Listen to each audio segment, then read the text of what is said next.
I'm here to address you on the matter that all of you must have a press conference that was held yesterday at Mboya military barracks, where the spokesperson of the military, Felix Kulayigye, paraded one of the latest torture victims, one Mwesigwe, and you all saw the victim changing the narrative and turning around to say, instead, we are the ones that tortured him. I want to state as follows, that the regime, the shameless and criminal regime of General Mwesigwe is at it again. You must all have heard the audios that were recorded prior to that press conference when the deals were being discussed between the regime and Mwesigwe in order to compromise him and make him change his words.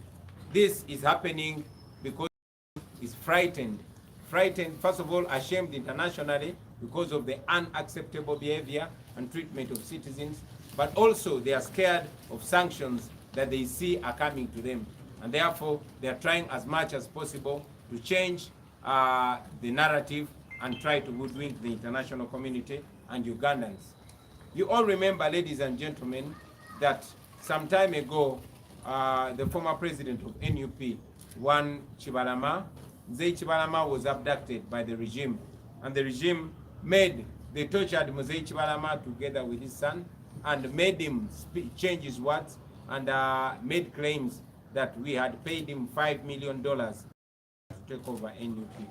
Of course, later on, Chibalama in court confessed that the regime forced him and coached him to lie against us.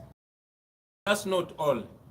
When I was arrested in Arua in 2018, the regime came out to claim that they found guns in my room. They say that in Parliament through the minister, and until today, no gun has ever been produced. That case died a natural death. No wonder you've not seen me and my team in court about the Arua case. I also want to remind you that when they shot my driver Yasin Kauma and killed him in Arua, Emilian Kavuma, the then police spokesperson, came out and claimed that we then had actually killed Yasin Kauma because we were found with guns. The story died out naturally, as they always do. They denied torturing me in Arua and also denied torturing Zake. But later on, Museveni came out and confirmed that they had tortured me, and even the High Court confirmed that they had tortured Honorable Zake. When Rita Nabukenya was killed, the police hid the footage. They refused to bring out the video footage of where she was killed because it was clear that they had killed her. When Daniel Cheyune was shot and killed, they compromised the father, who is a police officer, to claim that Daniel Cheyune was not one of us, but an NRM supporter. Now, this is the most ridiculous part of it. Yesterday, I saw a one Joseph Kadu claiming to be a brother to Mwesigwe. Interestingly, the same Joseph Kadu was used years ago in the case against Jeff Kaihura to also lie in the same way. So I wonder when the military, especially the spokesperson of the military, Felix Kulayigye, wants to project a foolish Ugandan, to present himself to be the example of the same, because we expected him or them to be smarter than that. We are informed that then in the Kaihura case, they were each given 25 million. They came out to confess the same. I don't know how much money they have given them today. I've already mentioned that Minister of Internal Affairs then, Obiga Kanya, came out and claimed that actually Zake tortured himself and beat up himself until it was disproved by the High Court. Many cases, the case of Ziggy Wine, they killed him, they tortured him and claimed he had gotten an accident. They claimed they had footage, they footage.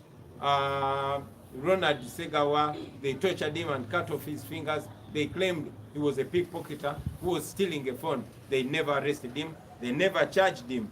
Masereka, Samuel Masereka, our coordinator for Kasese, He was tortured very badly. He's one of the recent victims of torture.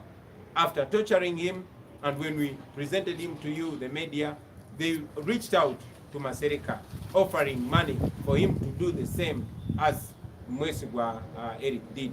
They offered the same money to Masereka, but Masereka refused.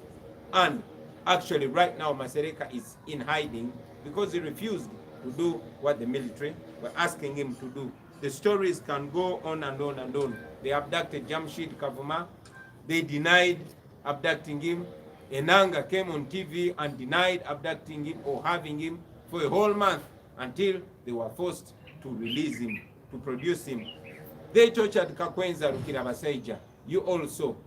I don't know what they say about the torture of Kakwenza today. They abducted Tawa, denied knowledge of him until they were pressured to release the same person. Now, yesterday, they abducted our brother called Mwesigwe Gaddafi.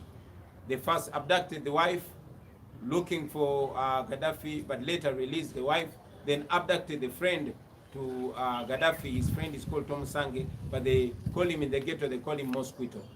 So yesterday, they abducted Gaddafi. Up to now, we don't know where Gaddafi is. I am addressing this matter to show you how shameless the Museveni regime is. But again, I encourage you, ladies and gentlemen, don't stop. Those on the internet, on social media, and every Ugandan who can raise a voice, don't stop raising your voice. This regime continues to embarrass itself, to expose itself because of your pressure. Please do not stop. Katika mbyogere mu Luganda. Abasebo ne banyabo bebaza olw'okujja olwaleero. Jagadde olwaleero okwogera ku nsonga mwenna gye nkakasa gye mwalabye ku TV ne ku mitimbagano. Nsonga ya muganda waffe Eric Mwesigwe. Eric Mwesigwe yawambibwa n'atulugunyizibwa era mwalaba yajja wano.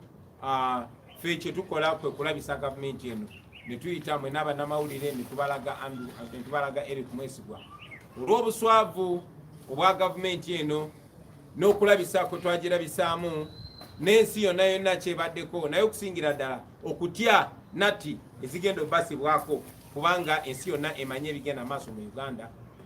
Amagye nga gayita mwogezi w'amagye Felix Kulayigye bakoze ekintu eky'obuswavu ennyo. Bagenze ne basala amagezi ne bakompromisinga Eric Mwesigwe ne bamuleeta kyonna kye bamukoze tetunaba kitegeera, ne bamuteeka maaso g'abannamawulire ne bamufosinga okugamba nti ffe ate ffe twamutulugunya tumuwe sente. Eky'omukisa omulungi mukola ddiiru eyo n'amagye byonna babirikodinga era amaloboozi ago mwagawulidde, abatanagawulira mujja gawulira nga gayitingana nga Mwesigwe ateesaganya n'abamagye okulyamu abantu olukwe, nga ateesaganya n'abamagye bamuwe sente ajje akole ebyo byonna byeyakoze.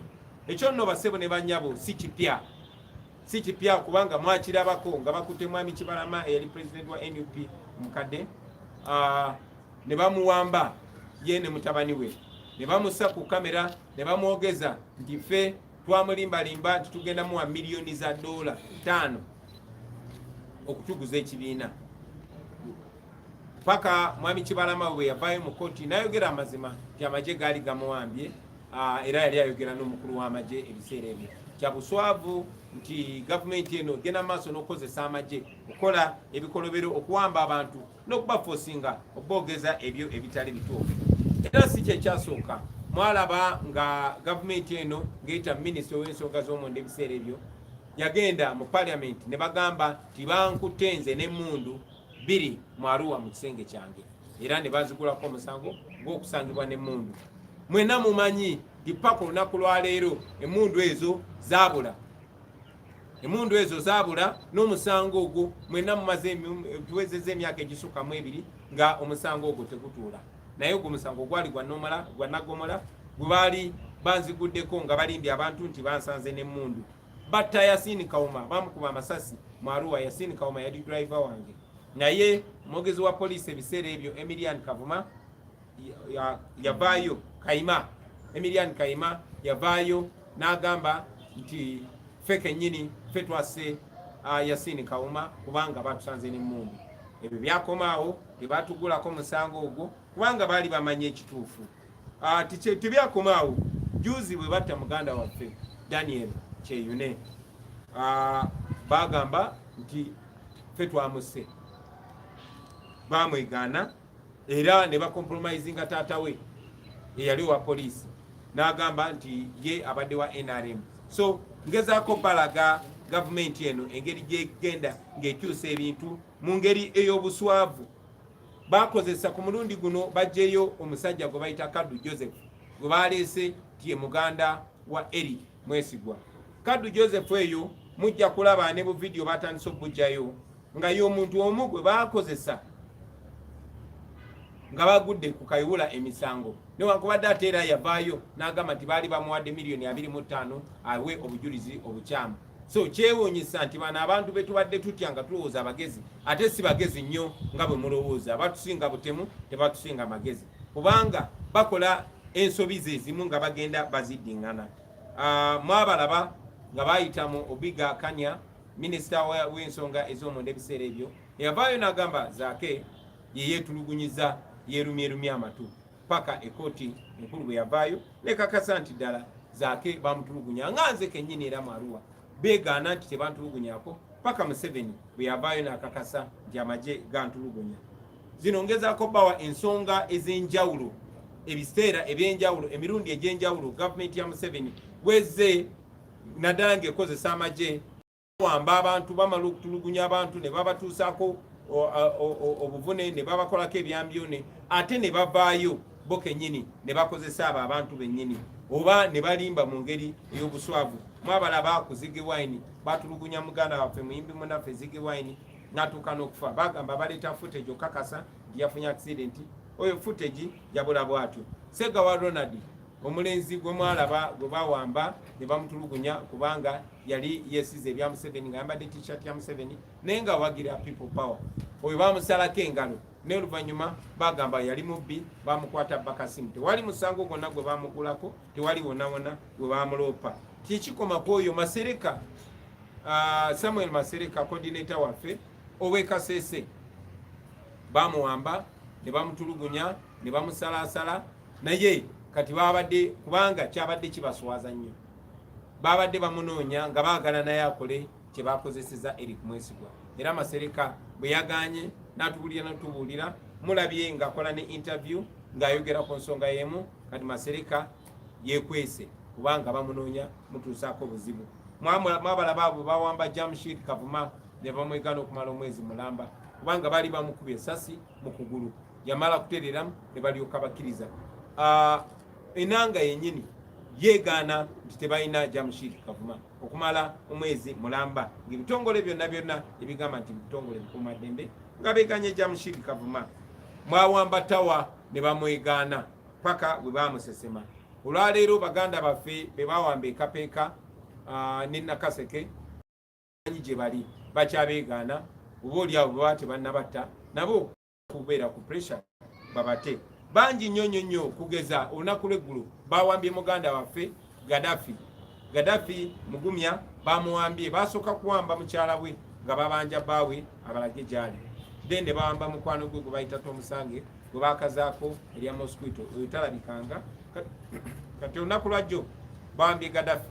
So twagala mumanye obuswavu n'obumenyi bw'amateeka gavumenti ya Museveni byegenda maaso kola baleme bawuduwinkinga baleme basiruwaza mutunenkaliriza. Njagala kozesa n'omukisa guno okusaba mwenna baganda baffe ababeera ku mutimbagano kuba mwe betulilayingako zino TV eziri traditional basobola ozireta ebiseera ebisinga naye kiyitawo ku mutimbagano kiba kiyiseewo abantu baba bakitegedde bano baba bagenda kulwana bulwanyi kukistopinga. So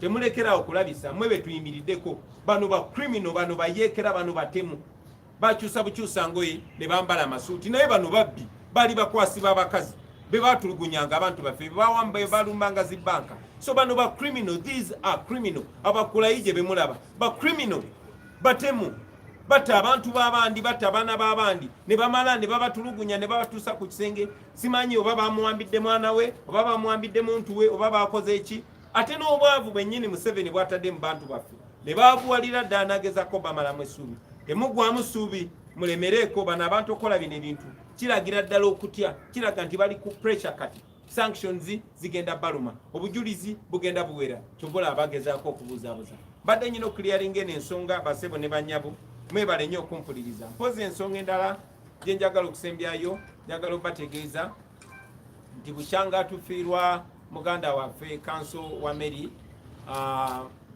tubadde tuli mu nteekateeka ez'okumugjayo okumukomyawo aziikibwe eno mu kitiibwa n'okukliyaringa bills twasobodde nga tuyita mu ttiimu zaffe ez'omu diaspora byonna okubitereeza era omubiri gwa muganda waffe guli ku nnyonyi guli mukomawo enkya tusuubira okumureceive program ejja kuba ebategeezebwa basebo ne banyabo. Let me say this in English. I want to inform the nation that following the tragic death of our brother Council Anthony Wameri, we have been working with our diaspora team in America and the world over to clear the process of the repatriation of his body. I want to inform the nation that his body is on the plane returning, and we hope to receive it tomorrow. We shall be informing the nation about any other program. Thank you very much for God and my country.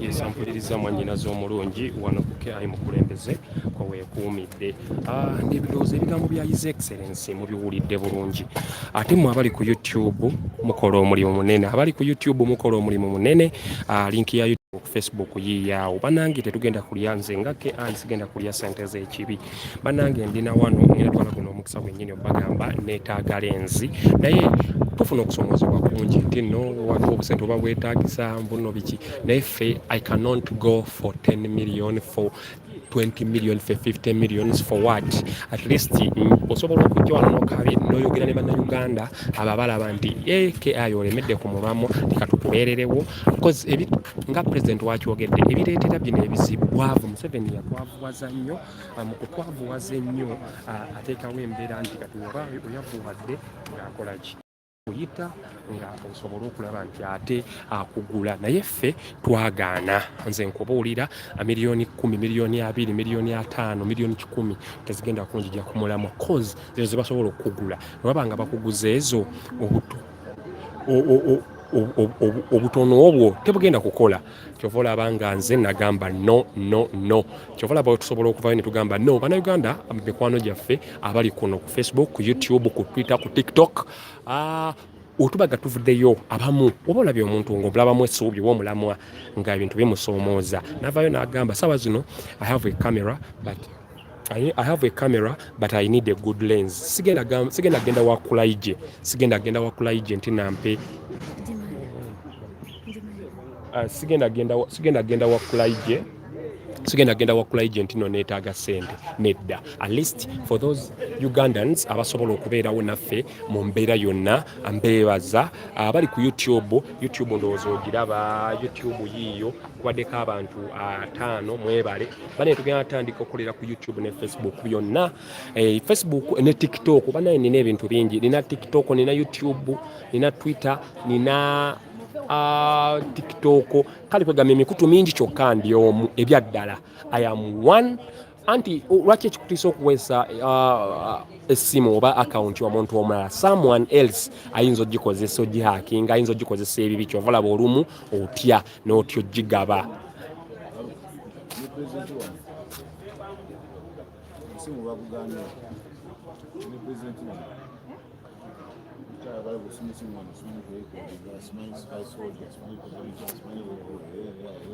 ekyo kyennyini kweyo yennyini ensonga kyobala nga tubagamba tuvaayo ne tubagamba